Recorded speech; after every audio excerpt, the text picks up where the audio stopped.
Bonjour Agent 003, votre mission si vous l'acceptez, expliquer que la méthodologie sur laquelle repose le design s'applique non seulement aux produits, mais aussi aux services.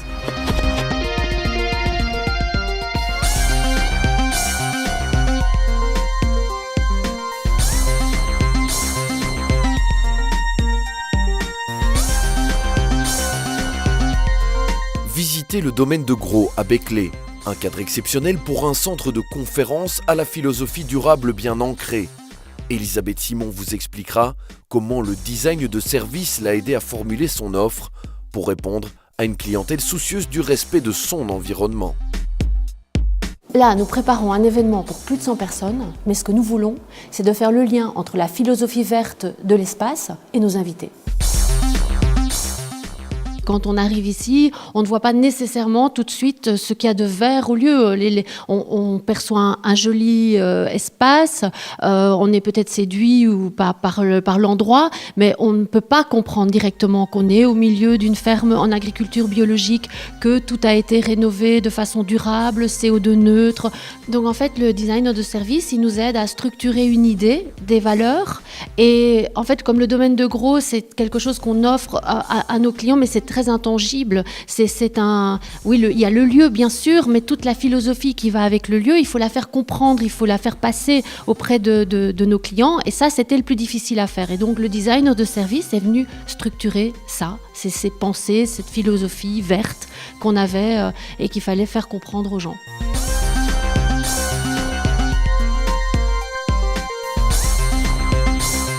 Au CHU de Lille, Olivier Verkams, gérant de Care & Comfort, vous accueille ensuite.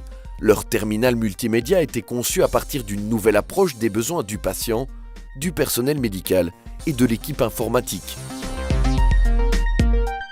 Care & Comfort, grâce aux nouvelles technologies, apporte des services simples et complets aux patients et aux professionnels de santé. Le design de service, c'est d'abord tous les services qu'on apporte, les services innovants qu'on apporte au niveau du patient.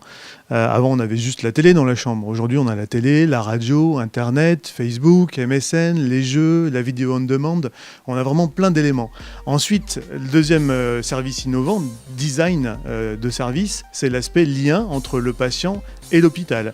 De pouvoir amener au patient son menu, choisir son menu, avoir les livrets d'accueil, avoir des fiches thérapeutiques pour préparer le retour à la maison. Donc ça, c'est vraiment l'élément. Et puis, troisième partie, c'est de pouvoir rendre à l'hôpital un certain nombre de services en termes de communication, pouvoir alerter ses patients directement en étant dans la chambre et apporter une ergonomie et une simplicité. Tout ça à un prix évidemment réduit.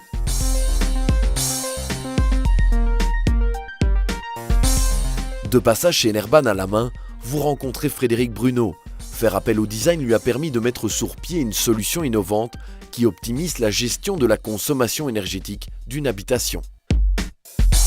Et là, je vérifie que ce que nous a livré le designer hardware corresponde bien au cahier des charges du design de service.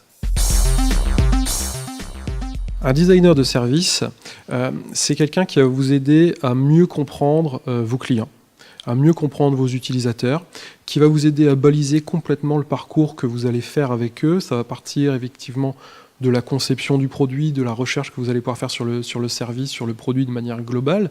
Et on va accompagner ça pendant tout le cycle de vie de votre produit. Alors nous, par exemple, au niveau répercussion de ce qu'on a eu de notre travail de design de service, on a complètement modifié le design hardware de notre boîtier.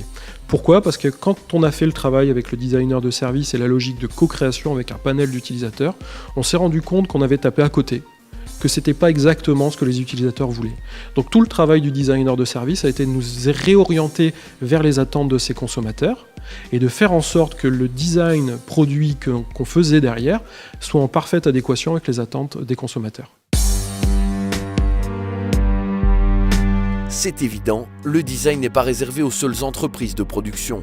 On comprend maintenant pourquoi le secteur des services a tout à gagner à recourir aux designers pour se développer.